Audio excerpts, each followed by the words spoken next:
إن الحمد لله نحمده ونستعينه ونستغفره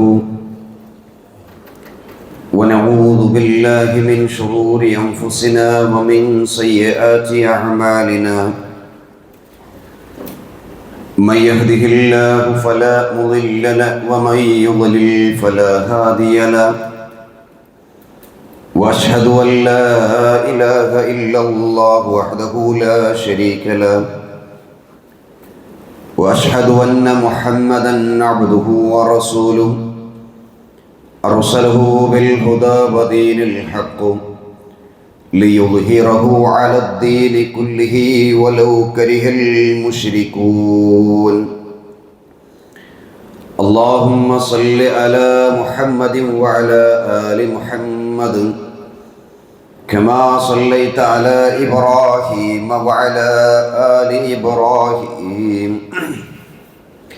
إنك حميد مجيد أما بعد فإن خير الحديث كتاب الله وخير الهدي هدي محمد صلى الله عليه وسلم وشر الأمور محدثاتها وكل محدثة بدعة وكل بدعة ضلالة وكل ضلالة في النار أعوذ بالله من الشيطان الرجيم بسم الله الرحمن الرحيم يا أيها الناس اتقوا ربكم الذي خلقكم من نفس واحدة وخلق منها زوجها وبث منهما رجالا كثيرا ونساء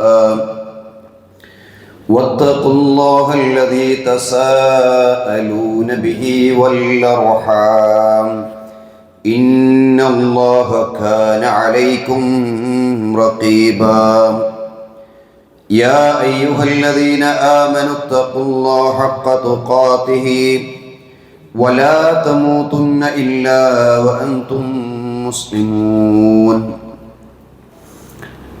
സ്നേഹമുള്ള വിശ്വാസികളെ, നമ്മേറെ ഇഷ്ടപ്പെടുന്ന സർവശക്തനായ അള്ളാഹുവിൻ്റെ നിയമങ്ങളും നിർദ്ദേശങ്ങളും ജീവിതത്തിൻ്റെ എല്ലാ മേഖലകളിലും, പ്രത്യേകിച്ച് രഹസ്യ ജീവിതത്തിൽ കഴിവിൻ്റെ പരമാവധി സൂക്ഷിച്ചുകൊണ്ട് ജീവിക്കണം എന്ന് ഉണർത്തുകയാണ്. കഴിഞ്ഞ ഖുത്ബയിലൂടെ നാം മരിക്കുന്നതിന് മുമ്പ് എഴുതി വെക്കേണ്ടുന്ന അല്ലെങ്കിൽ ഓർമ്മിക്കേണ്ടുന്ന ചില വസിയത്തുകളെ സംബന്ധിച്ചാണ് മനസ്സിലാക്കിയത്. ഇതുപോലെ പലപ്പോഴും നമ്മളൊക്കെ നമ്മുടെ മാതാപിതാക്കളെ കുറിച്ച് പറയാറുണ്ട്. ഇന്ന കാര്യം എൻ്റെ ഉമ്മ വസിയത്ത് ചെയ്തതാണ്,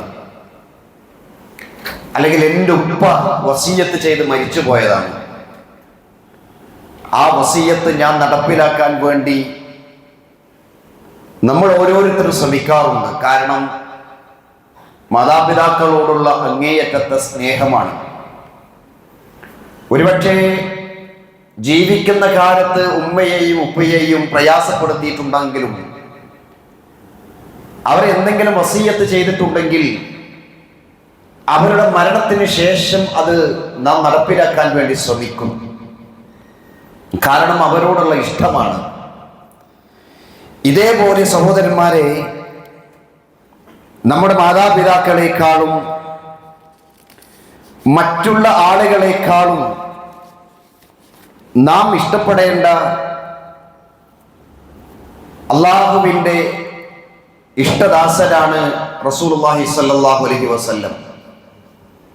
പക്ഷെ ആ പ്രവാചകന്റെ കൽപ്പനകൾ, പ്രവാചകൻ സ്വല്ലല്ലാഹു അലൈഹി വസല്ലമയുടെ വസിയ്യത്തുകൾ എത്രമാത്രം നാം ശിരസ വഹിക്കാറുണ്ട് എന്നും കൂടി നമ്മൾ ആലോചിക്കണം. ഹദീസുകളിൽ വന്നിട്ടുള്ള ഗൗരവമുള്ള വിഷയങ്ങൾ എത്രത്തോളം നെഞ്ചോട് ചേർക്കാൻ നമുക്ക് സാധിക്കാറുണ്ട്.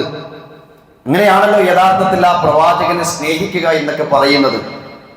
അല്ലാതെ ഞാൻ പ്രവാചകനെ ഇഷ്ടപ്പെടുന്നു എന്ന് പറയലല്ല യഥാർത്ഥത്തിൽ പ്രവാചക സ്നേഹം എന്നൊക്കെ പറയുന്നത്. മറിച്ച് ആ പ്രവാചകൻ പഠിപ്പിച്ച വിഷയങ്ങൾ തൻ്റെ ജീവിതത്തിൽ കൊണ്ടുവരലാണ് യഥാർത്ഥത്തിൽ ആ പ്രവാചകനോടുള്ള ഇഷ്ടം. ആ കൂട്ടത്തിൽ പ്രവാചകൻ സല്ലല്ലാഹു അലൈഹി വസല്ലം തൻ്റെ ജീവിതത്തിൻ്റെ അവസാന കാലഘട്ടങ്ങളിൽ നാം മനസ്സിലാക്കിയതാണ്, 13-14 ദിവസത്തോളം രോഗിയായി പനി പിടിച്ച് പ്രവാചകൻ സല്ലല്ലാഹു അലൈഹി വസല്ലം കിടന്നിരുന്നു. ആ സമയത്ത് റസൂലുള്ളാഹി സ്വല്ലല്ലാഹു അലൈഹി വസല്ലമയുടെ അന്തിമമായി കൊണ്ട് വസിയത്ത് ചെയ്തിരിക്കുന്ന ചില വസിയത്തുകളുണ്ട്. അത് നാം കൃത്യമായി സ്വീകരിക്കേണ്ട വസിയത്തുകളാണ്. പ്രവാചകൻ സല്ലല്ലാഹു അലൈഹി വസല്ലം തൻ്റെ മരണത്തിന്റെ 5 ദിവസങ്ങൾക്ക് മുമ്പ് പറഞ്ഞ ഒന്നാമത്തെ വസിയത്ത്, എൻ്റെ ഉമ്മത്ത് ദുനിയാവിനോട് വല്ലാതെ ഇഷ്ടപ്പെടുന്നു. അഖ്വഫു മാ അഖാഫു അലൈക്കും മാ യുഖ്രിജുല്ലാഹു ലക്കും മിൻ സഹറത്തി ദുനിയ.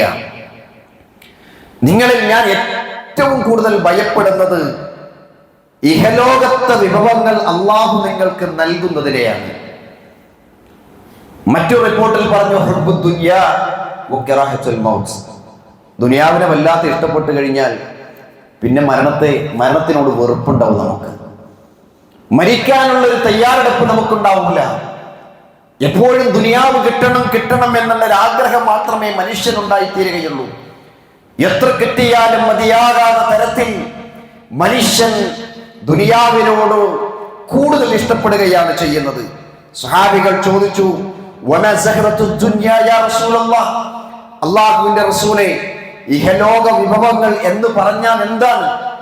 റസൂല് കൊടുത്തു മറുപടി, ബറകാത്തുൽ അർള്, ഭൂമിയുടെ അനുഗ്രഹങ്ങളാണ്. ഭൂമിയിൽ നമുക്ക് കിട്ടുന്ന ഒരുപാട് അനുഗ്രഹങ്ങൾ. അപ്പൊ ദുനിയാവ് വേണ്ട എന്നല്ല പറഞ്ഞതിന്റെ അർത്ഥം. ദുനിയാവ് വേണം. നമ്മൾ പ്രാർത്ഥിക്കുന്നത് തന്നെ അതാണല്ലോ, റബ്ബനാ ആതിനാ ഫിദ് ദുനിയാ ഹസന വഫിൽ ആഖിറതി ഹസനതൻ വഖിനാ അദാബന്നാർ. ദുനിയാവിലും നന്മയുണ്ടാവണം, ആഖിറത്തിലും നമുക്ക് നന്മയുണ്ടായിത്തീരണം. രണ്ടും വേണം. പക്ഷേ ദുനിയാവിനോടുള്ള കൂടുതൽ മഹബ്ബത്ത് മനുഷ്യനെയും നശിപ്പിച്ച് കളയും എന്നുള്ള കാര്യം സംശയമില്ല. വിശുദ്ധ ഖുർആൻ പറഞ്ഞു, വഇന്നഹു ലിഹുബ്ബിൽ ഖൈരി ലശദീദ്. നിങ്ങൾ നിങ്ങളുടെ പണത്തിനോട്, ദുനിയാവിന്റെ പണത്തിനോട് നിങ്ങൾ വല്ലാതെ ഇഷ്ടപ്പെടുകയാണ്. പണം കിട്ടാൻ വേണ്ടി മനുഷ്യൻ എന്തും ചെയ്യും, എന്തും മാറ്റിപ്പറയും. ഒരു മനുഷ്യൻ എന്തെങ്കിലും ഉപകാരങ്ങൾ ചെയ്തു കൊടുത്താൽ അടുത്ത നിമിഷം എന്തെയും ആ മനുഷ്യന്റെ ശത്രുവായി മാറുന്ന കാലഘട്ടമാണെന്ന്. കാരണം എന്താണ്? ദുനിയാവിൽ എന്തെങ്കിലും കിട്ടിയാൽ മതി. ദുനിയാവിൽ എന്ത് കിട്ടിയാലും എന്ത് തോന്നിയാസങ്ങൾ ചെയ്യാനും മനുഷ്യൻ എന്താണ് തയ്യാറാണെന്ന് റസൂലുള്ളാഹി സ്വല്ലല്ലാഹു അലൈഹി വസല്ലം പറഞ്ഞു, ഇന്ന ഹാദൽ മാൽ ഖദറത്തുൽ ഹൽവ. ഈ സമ്പത്ത് എന്നൊക്കെ പറഞ്ഞു കഴിഞ്ഞാൽ അതെന്താണ്? അത് സ്വാദിഷ്ടമാകുന്ന പച്ചപ്പാണ്. അത് എപ്പോഴും ആസ്വദിച്ചു കൊണ്ടിരിക്കും. ഒന്ന് കിട്ടിയാൽ 2 കിട്ടണം എന്നുള്ള ആഗ്രഹം. പക്ഷെ കിട്ടിക്കൂടാ എന്നുള്ളതല്ല. പക്ഷെ അതിന് വേണ്ടി രാവും പകലും വ്യത്യാസമില്ലാതെ അതിന്റെ പിന്നാലെ ഓടി കളവും വഞ്ചനയും നടത്തി സമ്പത്ത് ഉണ്ടാക്കുന്ന എത്രയോ ആളുകളുണ്ട്. റസൂലുള്ളാഹി സ്വല്ലല്ലാഹു അലൈഹി വസല്ലം പറഞ്ഞു, ഫത്തഖുദ് ദുനിയാ, നിങ്ങൾ ദുനിയാവിനെ സൂക്ഷിക്കണം. വത്തഖുൻ നിസാ, സ്ത്രീകളെയും നിങ്ങൾ സൂക്ഷിക്കണം എന്ന് പ്രവാചകൻ സല്ലല്ലാഹു അലൈഹി വസല്ലം പറഞ്ഞു. ഒരു രാജ്യത്തിന്റെ ഭരണം തകർക്കാൻ ഒരു സ്ത്രീയെ വിചാരിച്ച കഴിയും. എല്ലാ തോന്നിയാസങ്ങളും പ്രചരിപ്പിച്ച് ഒരു നാടിനെ നശിപ്പിക്കാൻ ഒരു സ്ത്രീ വിചാരിച്ചത് കഴിയും. പലതും നടത്തിയിട്ട് റസൂൽ സല്ലല്ലാഹു അലൈഹി വസല്ലം പറഞ്ഞു, സ്ത്രീകളുടെ കാര്യത്തിൽ നിങ്ങൾ എന്ത് ചെയ്യണം? വളരെയധികം ജാഗ്രത പാലിക്കണമെന്ന് പ്രവാചകൻ സല്ലല്ലാഹു അലൈഹി വസല്ലം പഠിപ്പിച്ചതാണ്. അതേപോലെ തന്നെയാണ് ദുനിയാവ് നിങ്ങളെ ഒരിക്കലും പരലോകം മറക്കുന്നൊരവസ്ഥയിലേക്ക് ഉണ്ടാവരുത്. സ്വഹാബിമാരിൽ പണക്കാരുണ്ടായിരുന്നു. ഉസ്മാൻ റളിയല്ലാഹു, അബൂബക്കർ സിദ്ദീഖ് റളിയല്ലാഹുവിനെ പോലെയുള്ള ആളുകളൊക്കെ പണക്കാരായിരുന്നു. പക്ഷേ അവരുടെയൊക്കെ പണം എന്തിനു വേണ്ടി ചെലവഴിച്ചു എന്ന് കൂടി നമ്മൾ മനസ്സിലാക്കണം. എന്നിട്ട് വിശുദ്ധ ഖുർആൻ നമ്മെ ഓർമ്മപ്പെടുത്തുന്നു, വല്ലാഖിറതു ഖൈറുൻ വഅബ്ഖാ. പരലോകമാകുന്നു ബാക്കിയുള്ളത്. ബാക്കിയെല്ലാം ദുനിയാവിൽ വെച്ചോണ്ട് പോവുക. വലിയ കൊട്ടാരത്തിൽ താമസിച്ച വ്യക്തിയും നാളെ പോകുന്നത് ആ കൊട്ടാരം കൊണ്ടല്ല. വലിയ സമ്പത്തിന്റെ ഉടമ ഈ ദുനിയാവിൽ നിന്ന് മരിച്ചു പോകുമ്പോൾ അവന്റെ സമ്പത്തെടുത്തുകൊണ്ടല്ല, എല്ലാം ഇവിടെ വിട്ടേച്ചുകൊണ്ട് അവനെന്ത് ചെയ്യാണ്? ആരുടെ മണ്ണിലേക്ക് പോകുകയാണ് ചെയ്യുന്നത്. പക്ഷേ ദുനിയാവിൽ പരലോകത്തിന് പ്രാധാന്യം കൊടുത്തിട്ടുള്ള ആളുകളാണെങ്കിൽ അവർക്ക് രക്ഷപ്പെടാൻ എന്തെയും സാധിക്കും. എന്നിട്ട് അള്ളാഹു നമ്മളോട് വീണ്ടും ഓർമ്മപ്പെടുത്തുകയാണ്, നിങ്ങൾ ദുനിയാവിനെയാണോ തെരഞ്ഞെടുക്കുന്നത്? മനുഷ്യ, നീ ദുനിയാവിനെയാണോ തെരഞ്ഞെടുക്കുന്നത്? ആഖിറത്തിലേക്ക് പോകേണ്ടവനാണ് എന്നുള്ളൊരു അവസ്ഥ നിനക്കെന്ത് ഓർമ്മയില്ലേ എന്ന് വീണ്ടും വീണ്ടും അള്ളാഹു എന്തെയാണ് ഓർമ്മിപ്പിക്കുകയാണ് ചെയ്യുന്നത്. ഈ അവസ്ഥയിൽ മാറ്റമുണ്ടാകണം സഹോദരന്മാരെ. പ്രവാചകൻ സല്ലല്ലാഹു അലൈഹി വസല്ലം അവസാന ദിനങ്ങളിലും നമ്മളോട് പരലോകത്തെ കുറിച്ചാണ് നമ്മളെ ഓർമ്മിപ്പിച്ചതെങ്കിൽ എത്രത്തോളം പരലോകവുമായി നമുക്ക് ബന്ധമുണ്ട്. ദുനിയാവിന്ന് പോയി കഴിഞ്ഞാൽ ഖബറിന് മറ്റൊരു പ്രവർത്തനങ്ങളില്ലല്ലോ. ഇല്ല, ചെയ്യേണ്ടത് മുഴുവനും ഈ ഭൂമി ലോകത്ത് വെച്ചുകൊണ്ടാണ്. ഇവിടെ ചെയ്തിരിക്കുന്ന നന്മകൾ കൊണ്ടാണ് നാളെ ആഖിറത്തിലേക്ക് നമ്മൾ യാത്ര തിരിക്കേണ്ട സഹോദരന്മാരെ. അതുകൊണ്ട് ദുനിയാവിനോടുള്ള വല്ലാത്തൊരു മഹബത്ത് മനുഷ്യന്റെയും നശിപ്പിച്ച് കളയുമെന്നുള്ള കാര്യത്തിൽ സംശയമില്ല. രണ്ടാമത്തെ പ്രവാചകൻ സല്ലല്ലാഹു അലൈഹി വസല്ലം തന്റെ ജീവിതത്തിന്റെ അവസാന കാലഘട്ടങ്ങളിൽ വളരെ ഗൗരവത്തോടു കൂടി പറഞ്ഞിരിക്കുന്ന വിഷയമാണ്. നമുക്കറിയാലോ, ആരാധനകൾ മുഴുവനും അള്ളാഹുവിന് മാത്രം സമർപ്പിക്കേണ്ട ആളുകളാണ് നമ്മൾ ഓരോരുത്തരും. ആരാധനയുടെ കൂട്ടത്തിൽ സുജൂദ് എന്നുള്ളത് ഏറ്റവും പ്രധാനപ്പെട്ട ഒരു ഘടകമാണ്. പക്ഷെ ഇന്ന് പലപ്പോഴും പല ആളുകളും അള്ളാഹു അല്ലാത്തവരുടെ മുമ്പിൽ സുജൂദ് ചെയ്യുന്നതായി നമുക്ക് കാണുവാൻ സാധിക്കും.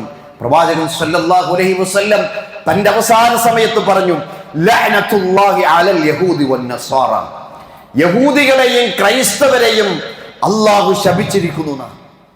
എന്തുകൊണ്ടാണ് ശപിക്കാനുള്ള കാരണം കൂടി പ്രവാചകൻ സല്ലല്ലാഹു അലൈഹി വസല്ലം പറഞ്ഞു, ഇത്തഖദു ഖുബൂർ അംബിയാഇഹിം മസാജിദ, അവർ അവരുടെ അമ്പിയാക്കന്മാരുടെ പ്രവാചകന്മാരുടെ ഖബറുകളെ അവർ ആരാധന കേന്ദ്രങ്ങളാക്കി മാറ്റി അവിടെ സുജൂദ് ചെയ്യുന്ന ഒരു അവസ്ഥയാണ് പലപ്പോഴും കണ്ടുകൊണ്ടിരിക്കുന്നത്. ഇത് ഇന്നും ചില മുസ്ലിങ്ങളിൽ പലർക്കും കാണുവാൻ സാധിക്കും. ഒരു വിഭാഗം ആളുകൾ ഔലിയാക്കന്മാരാണ് എന്ന് പറഞ്ഞ് അവരുടെ ഖബറുകൾ കെട്ടിപ്പൊക്കുകയും ആ ഖബറിന്റെ മുമ്പിൽ സുജൂദ് ചെയ്യുകയും അവരോട് പ്രാർത്ഥിക്കുകയും ചെയ്യുന്നവർ നമുക്ക് കാണുവാൻ സാധിക്കും. അള്ളാഹുവിന്റെ മുമ്പിൽ കരഞ്ഞുകൊണ്ട് പ്രാർത്ഥിക്കാത്തവർ പല ഖബറുകളിലും പോയിക്കൊണ്ട് അവിടെ വെച്ചുകൊണ്ട് കരഞ്ഞു പ്രാർത്ഥിക്കുന്നതായി നമുക്ക് കാണുവാൻ സാധിക്കും. ആരോടാണ് യഥാർത്ഥത്തിൽ ഇവർക്ക് മഹബത്ത്? അള്ളയോടാണോ ഭയമുള്ളത്? അല്ല, ഖബറിൽ കിടക്കുന്ന ഈ മനുഷ്യരോടാണോ എന്നും കൂടി നമ്മൾ ആലോചിക്കണം. പ്രവാചകൻ സല്ലല്ലാഹു അലൈഹി വസല്ലം തന്റെ സഹാബികളോട് ഇത്ര ഗൗരവത്തിൽ ഈ വിഷയം പറഞ്ഞു തന്നിട്ടുണ്ടെങ്കിൽ എന്റെ പ്രിയപ്പെട്ടവരെ, ഇത് വളരെ ഗൗരവത്തിൽ നമ്മൾ മനസ്സിലാക്കേണ്ട വിഷയം കൂടിയാണ്. മൂന്നാമത്തെ കാര്യം റസൂലുള്ളാഹി സ്വല്ലല്ലാഹു അലൈഹി വസല്ലം പറഞ്ഞതും അല്ലാഹുമ്മ ലാ തജ്അൽ ഖബ്രി വസന യുഅബദ്. റസൂൽ അവസാന കാലത്ത് പറഞ്ഞത് വിഷയമാണ്. റസൂൽ പറയാണ്, അല്ലാഹുവേ, എന്റെ ഖബറിനെ നീ ആരാധന കേന്ദ്രങ്ങളാക്കി തീർക്കല്ലേ, ആരാധിക്കപ്പെടുന്ന വസ്തുവാക്കല്ലേ എന്ന് പറഞ്ഞു. എന്തുകൊണ്ട് പ്രവാചകൻ സല്ലല്ലാഹു അലൈഹി വസല്ലം അങ്ങനെ പറഞ്ഞു? മുൻഗാമികളായിട്ടുള്ള പലരും അവരുടെ അമ്പിയാക്കന്മാരുടെ ഖബറുകളെ ആരാധന കേന്ദ്രങ്ങളാക്കി മാറ്റിയിട്ടുണ്ട്. അതുകൊണ്ട് റബ്ബേ, എന്റെ ഖബറിനെ നീ ആരാധന കേന്ദ്രമാക്കി തീർക്കല്ലേ എന്ന് പ്രവാചകൻ സല്ലല്ലാഹു അലൈഹി വസല്ലം പ്രാർത്ഥിച്ചു. ഇഷ്തദ്ദ ഖളബുല്ലാഹ് അലാ ഖൗമിൻ ഇത്തഖദു ഖുബൂർ അംബിയാഇഹിം മസാജിദ. തങ്ങളുടെ പ്രവാചകന്മാരുടെ ഖബറുകളെ സുജൂദിന്റെ സ്ഥലങ്ങളാക്കി മാറ്റിയ സമൂഹത്തിന്റെ മേൽ അള്ളാഹുവിന്റെ കോപമുണ്ടാകട്ടെ എന്ന് പ്രവാചകൻ സല്ലല്ലാഹു അലൈഹി വസല്ലം പറഞ്ഞിട്ടുണ്ടെങ്കിൽ അത് ആരാണ് എന്നുള്ളത് കഴിഞ്ഞ ഹദീസുകളിലൂടെ നമ്മൾ മനസ്സിലാക്കി. സഹോദരന്മാരെ, പ്രവാചകന്റെ പ്രാർത്ഥന അള്ളാഹു സ്വീകരിച്ചല്ലോ. പ്രവാചകൻ സല്ലല്ലാഹു അലൈഹി വസല്ലമയുടെ പ്രാർത്ഥന അള്ളാഹു സ്വീകരിച്ചു. സുരക്ഷിതമായിട്ടുള്ള ഭിത്തിക്കുള്ളിൽ ആയിഷ റളിയല്ലാഹു അൻഹയുടെ വീട്ടിന്റെ ഉള്ളിൽ പ്രവാചകന്റെ ഖബർ ഇന്നും അവിടെ കിടക്കുന്നുണ്ട്. ആരാധന കേന്ദ്രങ്ങളാക്കാതെ, പ്രവാചകന്റെ ഖബറുകളെ കെട്ടിപ്പൊക്കാതെ, പ്രവാചകൻ സല്ലല്ലാഹു അലൈഹി വസല്ലം എന്തിനു വേണ്ടിയാണ് പ്രാർത്ഥിച്ചത്? ആ പ്രവാചകന്റെ പ്രാർത്ഥന പോലെ തന്നെ റസൂലുള്ളാഹി സ്വല്ലല്ലാഹു അലൈഹി വസല്ലമയുടെ ഖബർ ഇന്നും മദീനത്തുണ്ട് സഹോദരന്മാരെ. ഇനി നേരെ തിരിച്ച് നമ്മൾ ആലോചിച്ച് നോക്കിയാട്ടെ. പ്രവാചകൻ സല്ലല്ലാഹു അലൈഹി വസല്ലം വഫാത്തായ നാടുണ്ടല്ലോ, മദീന എന്ന് പറയുന്ന പരിശുദ്ധമായ നാട്. ആ നാടിന്റെ ഭരണം ഇന്ന് കാണുന്ന തരത്തിലല്ലായിരുന്നുവെങ്കിൽ ആ പ്രവാചകന്റെ ഖബർ എങ്ങനെയാക്കുമായിരുന്നു? ആ നാട്ടിൽ ഒരു തരി മണ്ണ് പോലും കാണാൻ സാധിക്കോ സഹോദരന്മാരെ? ഇല്ല. എന്തുകൊണ്ടാണ്? ചിലർക്ക് ഖബറാണ്, ചിലർക്ക് ഖബറാണ് വ്യവസായം. അങ്ങനെയാണ് കാണുന്നത്. റസൂൽ സല്ലല്ലാഹു അലൈഹി വസല്ലം അങ്ങനെയല്ല കണ്ടത്. നിങ്ങൾ ചിന്തിച്ചു നോക്കിയട്ടെ. മക്കയിലേക്ക് പോയാൽ, ഉംറയ്ക്കും ഹജ്ജിനൊക്കെ പോകുന്ന സമയത്ത് സഫാ കുന്ന് നമുക്കറിയാം, ഒരു 10-20 കൊല്ലങ്ങൾക്ക് മുമ്പ് സഫാ കുന്നിന്റെ മുകളിൽ കയറി അവിടെ എന്ത് ചെയ്യും, നടന്നു പോകാൻ പറ്റുമായിരുന്നു. പക്ഷേ ഇന്ന് സഫയുടെ കുന്നിന്റെ മുകളിൽ വേലിക്കെട്ടുകൾ സ്ഥാപിച്ചു.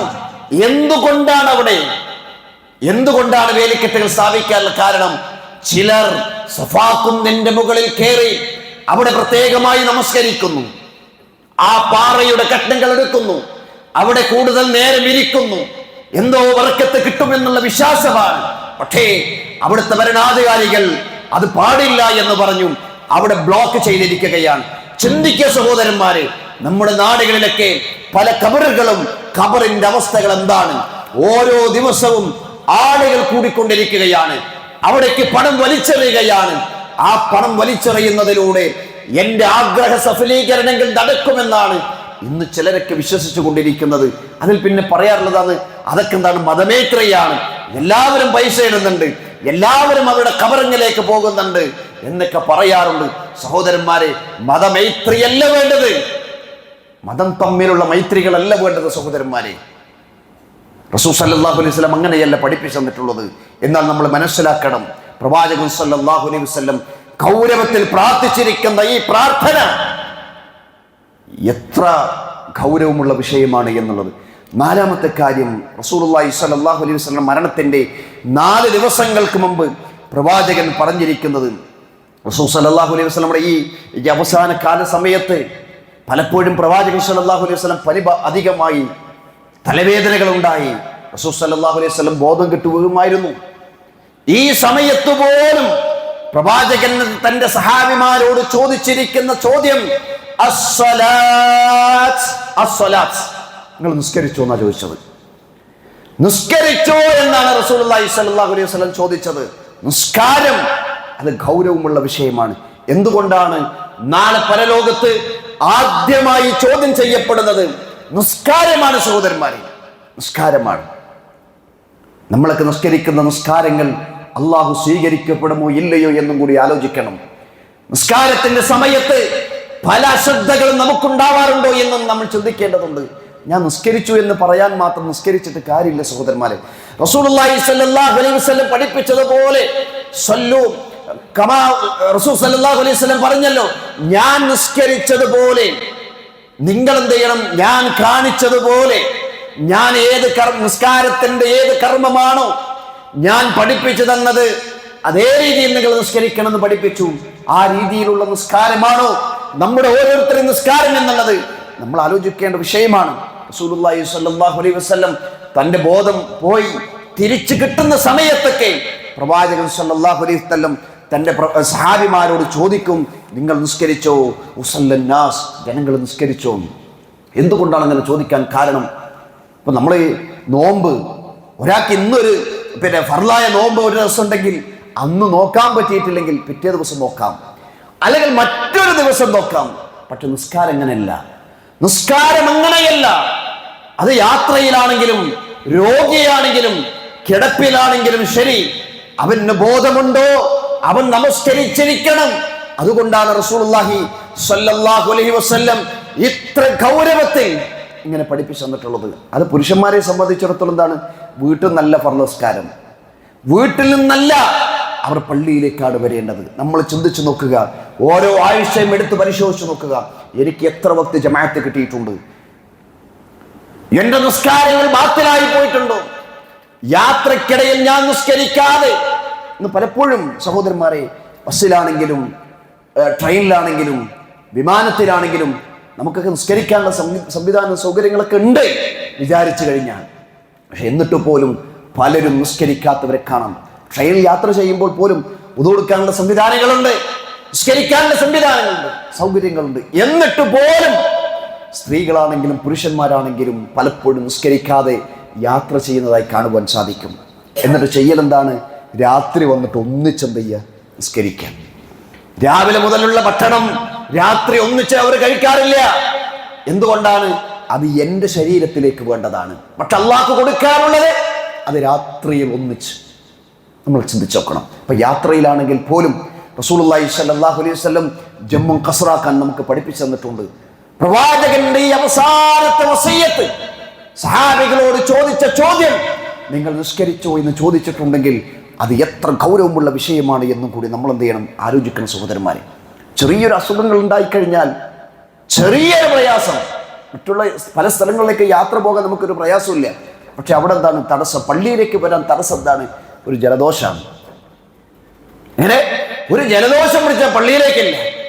ആ ജലദോഷത്തോടും തന്നെ കിലോമീറ്ററുകളോളം യാത്ര ചെയ്യാൻ ഒരു പ്രശ്നമില്ല. ഒരു ചെറിയൊരു പനിയാണ്, പള്ളിയിലേക്ക് വരാൻ തടസ്സം. അതേ പനിയോടുകൂടി കിലോമീറ്ററുകളോളം യാത്ര ചെയ്യാൻ അവനൊരു കുഴപ്പമില്ല. നമ്മൾ ആലോചിക്കുക, ഇതാരെയാണ് നമ്മൾ പറ്റിക്കുന്നത് എന്നുള്ള വിഷയം. അഞ്ചാമത്തെ വിഷയം, റസൂലുള്ളാഹി സ്വല്ലല്ലാഹു അലൈഹി വസല്ലം തൻ്റെ മരണത്തിൻ്റെ 3 ദിവസങ്ങൾക്ക് മുമ്പ് സഹാബിമാരോട് പറഞ്ഞിരിക്കുന്ന വിഷയം, നിങ്ങൾ അള്ളാഹുവിനെ കുറിച്ചുള്ള സദ്വിചാരം ഉണ്ടായിത്തീരണമെന്ന്. അള്ളാഹുവിനെ കുറിച്ചുള്ള നല്ല വിചാരം ഉണ്ടായിത്തീരണം. സമയത്ത് റസൂലുള്ളാഹി സ്വല്ലല്ലാഹു അലൈഹി വസല്ലം ജാബിർ ഇബ്നു അബ്ദുൽ അൻസാരി റളിയല്ലാഹു പറയാണ്, റസൂൽ സ്വല്ലല്ലാഹു അലൈഹി വസല്ലം പറയുന്നതായി ഞാൻ കേട്ടിട്ടുണ്ട്, ഖബ്ല മൗതിഹി ബി 3 അയ്യാമിൻ, റസൂൽ മരിക്കുന്നതിന്റെ വഫാത്താകുന്നതിന്റെ 3 ദിവസങ്ങൾക്ക് മുമ്പ് അള്ളാഹുവിന്റെ പ്രവാചകൻ സ്വല്ലല്ലാഹു അലൈഹി വസല്ലം പറഞ്ഞു, ലാ യമൂതന്ന അഹദുക്കും ഇല്ലാ വഹുവ യുഹ്സിനു ظن ബില്ലാഹി അസ്സ വജല്ല. അള്ളാഹുവിന്റെ വിഷയത്തിൽ നല്ല വിചാരം വെച്ചുകൊണ്ടല്ലാതെ നിങ്ങൾ ഒരാളും ചെയ്യാൻ പാടില്ല, മരണപ്പെട്ടു പോകാൻ പാടില്ല. അള്ളാഹുവിനെ കുറിച്ചുള്ള നല്ല ചിന്ത ഉണ്ടാകണം. ജീവിതത്തിൽ പല തരത്തിലുള്ള അവസ്ഥകളും കടന്നു പോകും സഹോദരന്മാരെ, പല പരീക്ഷണങ്ങളും ജീവിതത്തിലുണ്ടാകും. ഈ സമയത്ത് പോലും നമുക്കറിയാലോ, വയനാട് ദുരന്തം ഉണ്ടാകുന്ന സമയത്ത് ചിലരുടെ മനസ്സുകളിൽ വന്നതെന്താണ്? എന്റെ പടച്ചോൻ ഇങ്ങനെ ചെയ്തതെന്നാണ്. അള്ളാഹുവിനെ കുറിച്ചുള്ള നല്ല വിചാരമല്ല ഉണ്ടായത്. അള്ളാഹുവിനെ കുറിച്ചുള്ള നല്ല പരീക്ഷണങ്ങൾ ഉണ്ടായിത്തീരും. അത് റബ്ബിനെ കുറിച്ച് കൃത്യമായി മനസ്സിലാക്കാത്തത് കൊണ്ടാണ്. വിഷമങ്ങൾ പലതും കടന്നു വരാം. അതേപോലെ തന്നെ സന്തോഷങ്ങളും നമ്മുടെ ജീവിതത്തിൽ ഉണ്ടാകാം. ഏത് സന്ദർഭത്തിലാണെങ്കിലും ശരി, ഒരു മുസ്ലിം അള്ളാഹുവിനെ കുറിച്ച് നല്ലതല്ലാതെ മറ്റൊന്നും പറയാൻ പാടില്ല. മഹാനായ അയ്യൂബ് നബി അലൈഹി സ്വലാത്തു വസ്സലാം 18 കൊല്ലമാണ് രോഗിയായി കിടന്നത്. 1, 2, 3 കൊല്ലല്ല. ഒരാഴ്ച ആകുമ്പോൾ തന്നെ നമുക്കൊരു പ്രയാസം, പടച്ചോന് കൈവിട്ടോന്നു. ഞാൻ നിസ്കാരം നോമ്പൊക്കെ ഉണ്ടല്ലോ, 5 നേരം ഞാൻ പള്ളിയിൽ പോകുന്ന ആളാണല്ലോ, എന്നിട്ട് എന്റെ റബ്ബ് എന്നെ പരിഗണിക്കുന്നില്ലേ എന്നൊരു ബേജാറ്. 18 കൊല്ലം രോഗിയായി കിടന്നു എന്ന് മാത്രമല്ല, തന്റെ കൂടെയുള്ള ആളുകളൊക്കെ എന്താ ഇത് വിട്ടുപോയി എന്നാണ്. ആ പ്രവാചകൻ അക്ഷമനായിട്ടില്ല. എന്നിട്ടും അള്ളാഹുവിനോട് പ്രാർത്ഥിച്ചു ഈ രോഗത്തിൽ മുക്തി നേടാൻ വേണ്ടി. മഹാനായ ഇബ്രാഹിം നബി അലൈഹി സ്വലാത്തു വസ്സലാം എത്ര പരീക്ഷണങ്ങളിൽ ഏർപ്പെട്ട വ്യക്തിത്വമായിരുന്നു, എത്ര പരീക്ഷണം ഉണ്ടായ പ്രവാചകനായിരുന്നു. തീക്കുണ്ടാരത്തിലേക്ക് വലിച്ചെറിഞ്ഞില്ല. ഒരു പ്രവാചകനെ, അവിടുത്തെ ഭരണാധികാരി തീക്കുണ്ടാരത്തിലേക്ക് വലിച്ചെറിഞ്ഞിട്ടുണ്ടെങ്കിൽ ആ പരീക്ഷണം തുല്യതയില്ലാത്തതാണ്. ഒരു മകനെ കിട്ടിയതിന് ശേഷം അതിന് അള്ളാഹുവിന് വേണ്ടി അറുക്കണമെന്ന് പറഞ്ഞപ്പോൾ ഞാൻ തയ്യാറാണ് എന്ന് പറഞ്ഞു. ഞാൻ തയ്യാറാണെന്ന് പറഞ്ഞു. ഇതിനേക്കാളും വലിയൊരു പരീക്ഷണം എന്താ വേണ്ടത്? ഒരു കുഞ്ഞിക്കാലെ കാണണമെന്ന് ആഗ്രഹിച്ച ഇബ്രാഹിം നബി അലൈഹി സ്വലാത്തു വസ്സലാം വർഷങ്ങളോളം പ്രാർത്ഥിച്ചില്ലേ? വർഷങ്ങളോളം പ്രാർത്ഥിച്ചു. ഏകദേശം 70-80 വയസ്സ് പ്രായമാകുന്ന സമയത്താണ് ഇബ്രാഹിം നബി അലൈഹി സ്വലാത്തു വസ്സലാമിന് കുട്ടി ഉണ്ടായതെന്നാണ്. എത്ര കൊല്ലം കാത്തിരുന്നു സഹോദരന്മാരെ. വിവാഹം കഴിഞ്ഞ് 2, 3, 4 കൊല്ലം കഴിഞ്ഞാൽ കുട്ടികളില്ലെങ്കിൽ പടച്ചോന് കൈവിട്ടോ റബ്ബേ? അല്ല, എന്റെ റബ്ബ് എനിക്കൊരു വിധിച്ചിട്ടുണ്ട്, ഇന്ന വർഷമേ കിട്ടൂ, അല്ലെങ്കിൽ ചിലപ്പോൾ കിട്ടൂല. എന്ന് അള്ളാഹു വിധിച്ചിട്ടുണ്ടെങ്കിൽ അത് മാത്രമേ നടക്കൂ. കുല്ലൻ യുസീബനാ ഇല്ലാ മാ കതബല്ലാഹു ലനാ ഹുവ മൗലാനാ. അള്ളാഹു വിധിച്ചതല്ലാതെ വേറൊന്നും ഉണ്ടാവില്ല സഹോദരന്മാരെ. പ്രാർത്ഥനയാണ് ഏറ്റവും പ്രധാനം. വഅലല്ലാഹി ഫൽയതവക്കലിൽ മുഅ്മിനൂൻ. വിശ്വാസികളുടെ സ്വഭാവത്തെ കുറിച്ച് അള്ളാഹു പറയാണ്, വിശ്വാസികൾ എന്താ വെച്ചാൽ അള്ളാഹുവിൽ തവക്കുൽ ചെയ്യുന്നവരാണ്. എന്ത് പ്രയാസങ്ങളുണ്ടെങ്കിലും പ്രതിസന്ധി ഘട്ടങ്ങളുണ്ടെങ്കിലും അള്ളാഹുവിൽ തവക്കുൽ ചെയ്തുകൊണ്ട് മുന്നോട്ട് പോകുന്ന ആളുകളാണ്. ഈ 5 വസിയത്തുകൾ സഹോദരന്മാരെ പ്രവാചകൻ സല്ലല്ലാഹു അലൈഹി വസല്ലം അവസാന സമയത്ത് തൻ്റെ സഹാബിമാരോട് ഗൗരവത്തിൽ പറഞ്ഞു കൊടുത്തിട്ടുണ്ടെങ്കിൽ ഇതിൻ്റെ ഗൗരവം നാം ഓരോരുത്തരും മനസ്സിലാക്കുക. യഥാർത്ഥ വിശ്വാസികളായി ജീവിച്ച് അങ്ങനെ തന്നെ മരിക്കുന്ന നല്ലവരുടെ കൂട്ടത്തിൽ അള്ളാഹു നമ്മളെല്ലാവരെയും ഉൾപ്പെടുത്തി അനുഗ്രഹിച്ചുമാറാകട്ടെ.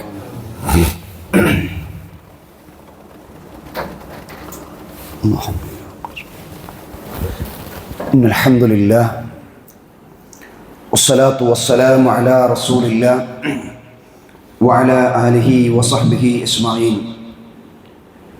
അമ്മാ ബഅദ്. ഇത്തഖുല്ലാഹ ഇബാദുല്ലാഹ്. ഏറെ ബഹുമാനമുള്ള വിശ്വാസികളെ, അള്ളാഹുവിനെ സൂക്ഷിച്ചുകൊണ്ട് ജീവിക്കണം എന്ന് ഒരിക്കൽ കൂടി ഗൗരവത്തിൽ ഉണർത്തുകയാണ്.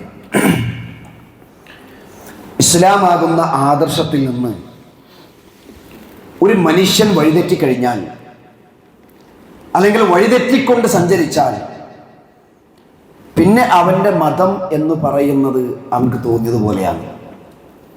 ഇസ്ലാമല്ല, പേര് മുസ്ലിം ആയിരിക്കും, ഖുർആൻ ഓതുന്നുണ്ടാവും, ഒക്കെ ഉണ്ടാവാം ഒരു പക്ഷേ ഇസ്ലാമിൻ്റെ ആദർശത്തിൽ നിന്ന് മാറി ജീവിച്ചു കഴിഞ്ഞാൽ പിന്നെ അവനവന് തോന്നിയതുപോലെ എന്തെയും അവൻ്റെ നാവിൽ നിന്ന് പുറത്തേക്ക് വരും.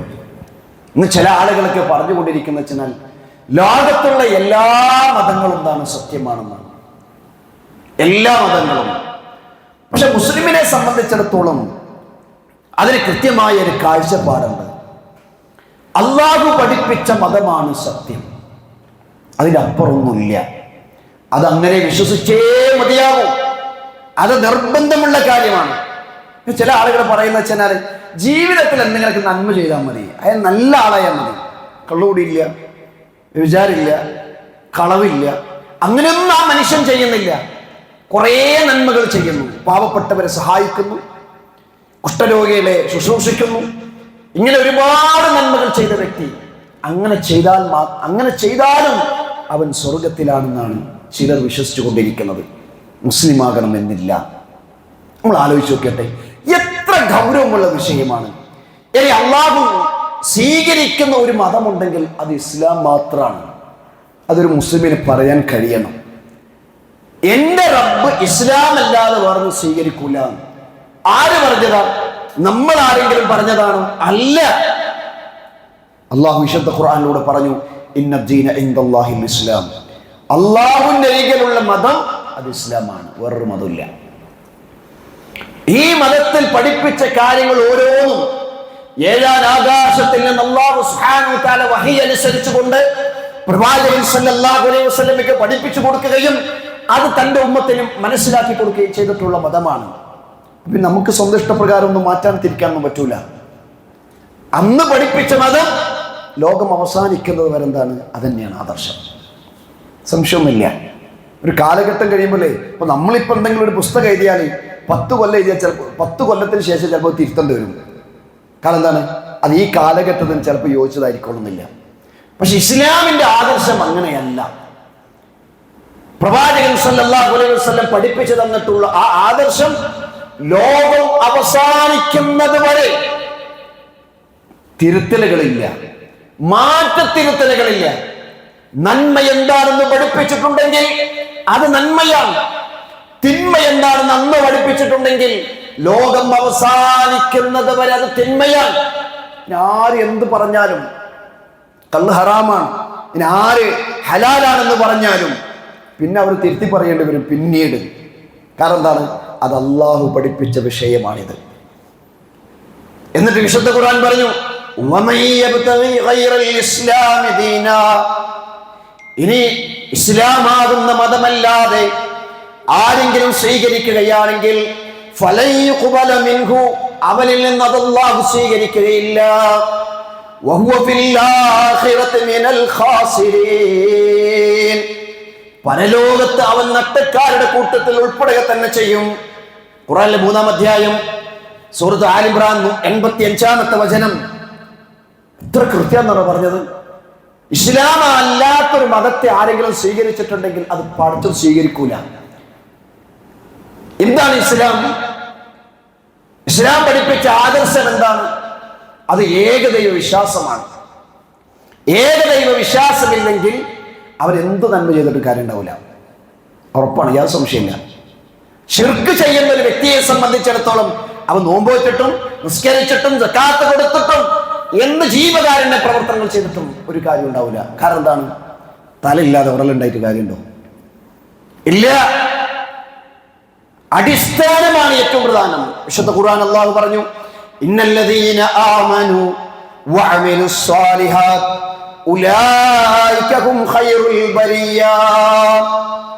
ഏറ്റവും നല്ല മനുഷ്യരാണെന്നറിയുമോ? ആ മനുഷ്യരെന്ന് പറഞ്ഞാൽ അവർ അല്ലാഹുവിൽ വിശ്വസിക്കുന്നവരാണ്. വിശ്വാസം ഏറ്റവും അടിസ്ഥാനപരമാണ്. അതിനുശേഷമാണ് അല്ലാഹു പറഞ്ഞത് വഅമിലുസ് സ്വാലിഹാത്ത്, സൽക്കർമ്മങ്ങൾ പ്രവർത്തിക്കുകയും ചെയ്യുന്ന ആളുകൾ. അപ്പൊ സൽക്കർമ്മങ്ങൾ അല്ലാഹു സ്വീകരിക്കണം. എന്ത് ചെയ്യണം?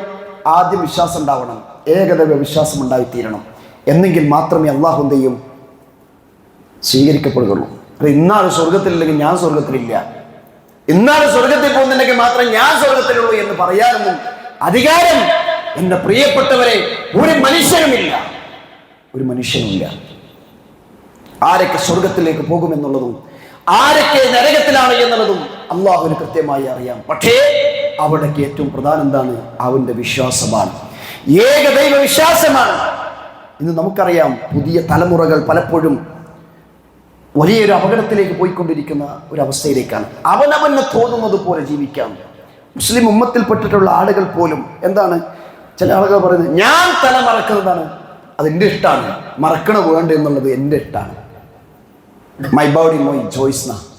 എൻ്റെ ബോഡി എന്താണ്? എൻ്റെ ചോയ്സാണ്. അത് എന്ത് ചെയ്യണം, എത്ര രീതിയിൽ വസ്ത്രം ധരിക്കണം, അത് ചെറുതാണോ വലുതാണോ എന്ന് ഞാൻ തീരുമാനിക്കുന്ന, ഞാൻ എന്ത് കാണണം എന്നുള്ളത് എൻ്റെ തീരുമാനമാണ്, ഞാൻ എന്ത് കച്ചവടം ചെയ്യണം എന്നുള്ളത് എൻ്റെ തീരുമാനമാണ്. അത് നിങ്ങൾ ഇടപെടേണ്ടതില്ല. സ്വാതന്ത്ര്യമുണ്ട് നമ്മുടെ രാജ്യത്തുണ്ട്. ഏത് മതങ്ങളും സ്വീകരിക്കാനുള്ള അവനവന് സ്വാതന്ത്ര്യമുണ്ട്. പക്ഷേ അള്ളാഹു സ്വീകരിക്കപ്പെടുന്ന മതമുണ്ടെങ്കിൽ അത് അള്ളാഹു പഠിപ്പിച്ച മതം തന്നെയാണ്. ഒരു മുസ്ലിമിനെ സംബന്ധിച്ചിടത്തോളം ഞാൻ എങ്ങനെ ജീവിക്കണം എന്നുള്ളത് അത് അള്ളാഹു പഠിപ്പിച്ചു തന്നിട്ടുണ്ട്. അവൻ എങ്ങനെ കച്ചവടം ചെയ്യണം എന്നുള്ളത് അള്ളാഹു പഠിപ്പിച്ചു തന്നിട്ടുണ്ട്. അവൻ എന്ത് വസ്ത്രം ധരിക്കണം എന്നുള്ളത് പ്രവാചകൻ സല്ലല്ലാഹു അലൈഹി വസല്ലം പഠിപ്പിച്ചു തന്നിട്ടുണ്ട്. ഒരു സ്ത്രീയെ സംബന്ധിച്ചിടത്തോളം പറയാൻ പറ്റൂ ഞാൻ തലമറക്കില്ല, അതെന്റെ ഇഷ്ടാണെന്നുള്ളത്? ഒരു മുസ്ലിം സ്ത്രീയെ സംബന്ധിച്ചിടത്തോളം അങ്ങനെ പറയാൻ പറ്റൂല. കാരണം എന്താണ്? അങ്ങനെയുള്ളൊരു സ്വാതന്ത്ര്യം അവൾക്ക് അള്ളാഹു ചെയ്തിട്ടില്ല, കൊടുത്തിട്ടില്ല എന്ന് കൂടി നമ്മൾ മനസ്സിലാക്കണം. നമ്മുടെ ജീവിതം എന്ന് പറഞ്ഞു കഴിഞ്ഞാൽ ഇസ്ലാമിൻ്റെ മാനദണ്ഡങ്ങൾക്കനുസരിച്ചായിരിക്കണം. അല്ലാതെ എനിക്ക് വേറെ രീതി, മറ്റൊരാൾക്ക് അവരവന് ഇഷ്ടമുള്ള രീതി എന്നുള്ളതല്ല ഇസ്ലാം എന്ന് പറയുന്നത്. മറിച്ച് അള്ളാഹു പഠിപ്പിച്ച ദീൻ, അള്ളാഹു പഠിപ്പിച്ച് മനസ്സിലാക്കി തന്ന ദീൻ, അത് അന്നും എന്നും ഖിയാമത്ത് നാളെടുക്കുന്നത് വരെ അതിൻ്റെ ആദർശം സഹോദരന്മാരെ ഒന്ന് തന്നെയായിരിക്കും. വിശ്വാസമാണ് ഏറ്റവും പ്രധാനം എന്നുള്ള കാര്യത്തിൽ യാതൊരു സംശയമില്ല. പ്രത്യേകിച്ച് വളർന്നു വരുന്ന യുവതയെ സംബന്ധിച്ചിടത്തോളം നമുക്കറിയാലോ, പ്രൊഫഷണലൊക്കെ പഠിച്ചുകൊണ്ടിരിക്കുന്ന എല്ലാവരും അല്ല, എന്നാലും ചില ആളുകളൊക്കെ സോഷ്യൽ മീഡിയകളൊക്കെ അധികരിച്ച കാരണത്താൽ പലപ്പോഴും അവരുടെ അഡ്രസ്സ് തന്നെ മാറിക്കൊണ്ടിരിക്കുകയാണ്. പേര് മുസ്ലിം ആയിരിക്കാം, പക്ഷേ ജീവിതത്തിൽ എന്താ ചെയ്യുക? ഇസ്ലാമിനെ കുറ്റപ്പെടുത്തുക, വിമർശിക്കുക, പലതും തോന്നാണ് അവരവർക്ക്. ഞാൻ നേരത്തെ പറഞ്ഞല്ലോ, അള്ളാഹുവിന് എന്താണ് ഇങ്ങനെ അപകടങ്ങൾ ഉണ്ടാക്കിയെന്ന് തോന്നിയത്? പടച്ചോൻ ഇതൊന്നും കാണുന്നില്ലേ? എന്തുകൊണ്ടാണ് ഇങ്ങനെയുള്ള സംസാരങ്ങൾ ഉണ്ടാകാനുള്ള കാരണം എന്നറിയോ? കൃത്യമായി പഠിക്കാത്തത് കൊണ്ടാണ്, അള്ളാഹുവിനെ കുറിച്ച് മനസ്സിലാക്കാത്തത് കൊണ്ട്, ദീൻ എന്താണെന്നും പഠിക്കാത്തത് കൊണ്ടാണ്. നമ്മുടെ മക്കളെ പഠിപ്പിക്കേണ്ടത് നമ്മുടെ ബാധ്യതയാണ്. പ്രത്യേകിച്ച് പ്രൊഫഷണൽ രംഗത്തൊക്കെ ഇറങ്ങുന്ന മക്കളുടെ അവർ പഠനത്തിൽ മാത്രം ഒഴുകി പലപ്പോഴും ദീൻ പഠിക്കാത്ത ഒരവസ്ഥയിലേക്ക് പലരും പോയിക്കൊണ്ടിരിക്കുന്നുണ്ട്. നമ്മൾ ശ്രദ്ധിക്കണം. അവർക്ക് പഠിക്കാനുള്ള അവസരങ്ങൾ കിട്ടുമ്പോൾ അവരെന്ത് ചെയ്യണം? ഓർമ്മപ്പെടുത്തണം. അത് എത്ര വയസ്സുള്ള കുട്ടികളാണെങ്കിലും ശരി, അവരെന്ത് ചെയ്യുക? നമ്മളെന്ത് ചെയ്യാം, പറഞ്ഞ് മനസ്സിലാക്കി കൊടുത്തതാ ഇന്ന് 2 ദിവസം ഒരു ക്യാമ്പുണ്ട്, 3 ദിവസം ഒരു പ്രോഗ്രാമുണ്ട്, നീ ഒന്ന് പോയി വാ എന്ന് പറയാൻ സമയമില്ല എന്ന് പറയരുത്. ഇനി പിന്നെ സമയം കിട്ടിക്കൊള്ളണമെന്നില്ല. അതുകൊണ്ട് ഇങ്ങനെയുള്ള അവസ്ഥകളിലൊക്കെ നമ്മുടെ മക്കളുടെ കാര്യത്തിൽ വളരെയധികം മരിക്കോളം, അതാണ് വിശുദ്ധ ഖുർആൻ അല്ലാഹു പറഞ്ഞത്, മുസ്ലിമായിക്കൊണ്ടല്ലാതെ മരിക്കരുത്. മുസ്ലിമായിക്കൊണ്ടല്ലാതെ മരിക്കാൻ പാടില്ല. മുസ്ലിമായിക്കൊണ്ട് ജീവിക്കണം, മുസ്ലിമായിക്കൊണ്ട് മരിക്കുകയും ചെയ്യണം. അങ്ങനെ നല്ലവരുടെ കൂട്ടത്തിൽ അല്ലാഹു സുബ്ഹാനഹു തആല നമ്മളെല്ലാവരെയും ഉൾപ്പെടുത്തി അനുഗ്രഹിച്ചുമാറാകട്ടെ. സഹോദരന്മാർ, നമ്മുടെ ഈ പള്ളിയിൽ വരുന്ന പലരും രോഗം കൊണ്ട് പ്രയാസങ്ങൾ അനുഭവിക്കുന്ന ആളുകളുണ്ട്. പ്രത്യേകമായി ദുആ ചെയ്യാൻ വേണ്ടി വസിയത്ത് ചെയ്തിട്ടുണ്ട്. നമ്മുടെ ഈ സ്ഥാപനത്തിൽ പഠിപ്പിക്കുന്ന ഒരു ടീച്ചറുടെ മകൻ കഴിഞ്ഞ 2 മാസമായി രോഗിയായി പ്രയാസം അനുഭവിക്കുന്നുണ്ട്. അല്ലാഹു സുബ്ഹാനഹു തആല എല്ലാ ആളുകൾക്കും ശിഫ നൽകി അനുഗ്രഹം ചെയ്യുമാറാകട്ടെ. അവരുടെ രോഗത്തിലൂടെ അവരുടെ പാപങ്ങൾ അല്ലാഹു മായ്ച്ചു കളയും ചെയ്യുമാറാകട്ടെ. സകലമാന തിന്മയിൽ നിന്ന് മാറി നല്ലൊരു ജീവൻ നയിക്കുവാൻ അല്ലാഹു ഞങ്ങൾക്ക് എല്ലാവർക്കും തൗഫീക്ക് നൽകി അനുഗ്രഹം ചെയ്യുമാറാകണമേ. നാളെ മരണപ്പെടുന്ന സമയത്ത് ലാ ഇലാഹ ഇല്ലല്ലാഹ് എന്ന കലിമത്ത് തൗഹീദ് ഉച്ചരിച്ച് മരിക്കുന്ന നല്ലവരുടെ കൂട്ടത്തിൽ അല്ലാഹു ഞങ്ങളെല്ലാവരെയും നീ ഉൾപ്പെടുത്തി അനുഗ്രഹം ചെയ്യുമാറാകണമേ. പരസ്പരം നല്ല മനസ്സോടും ഐക്യത്തോടു കൂടി ജീവിക്കാൻ അല്ലാഹു തൗഫീക്ക് നൽകി അനുഗ്രഹം ചെയ്യുമാറാകണമേ. اللهم اغفر للمؤمنين والمؤمنات والمسلمين والمسلمات الأحياء منكم والأموات إنك مجيب الدعوات يا قاضي الحاجات. اللهم أجرنا من النار، اللهم أجرنا من النار، اللهم أجرنا من النار. ربنا آتنا في الدنيا حسنة وفي الآخرة حسنة وقنا عذاب النار.